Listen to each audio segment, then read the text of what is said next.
ये कहानी एक छोटे से गांव के एक गरीब लड़के रामू की है। रामू का परिवार बहुत गरीब था। वह अपने माता-पिता के साथ एक छोटी सी झोपड़ी में रहता था। उनके पास ज्यादा पैसा नहीं था, लेकिन उनके पास उम्मीद और मेहनत का साथ था। रामू के पिता एक खेत में मजदूरी करते थे और मां लोगों के कपड़े सिलती थी। रामू के पास पढ़ाई के लिए जरूरी साधन भी नहीं थे, लेकिन उसमें पढ़ने की बहुत लगन थी। वह गांव के स्कूल में पढ़ने जाता था, जहां उसे पुराने फटे पुराने किताबें मिलती थीं। लेकिन रामू ने कभी हार नहीं मानी।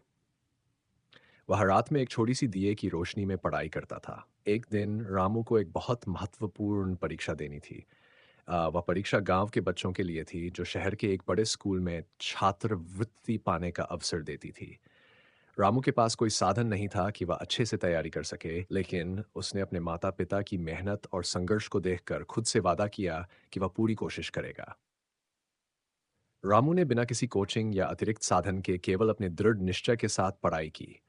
उसने दिन-रात मेहनत की और अपनी सारी ताकत लगा दी। परीक्षा का दिन आया और रामू ने अपने आप पर भरोसा रखते हुए परीक्षा दी।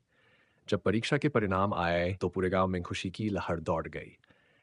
रामू ने उस परीक्षा में पहला स्थान हासिल किया और उसे शहर के बड़े स्कूल में छात्रवृत्ति मिल गई।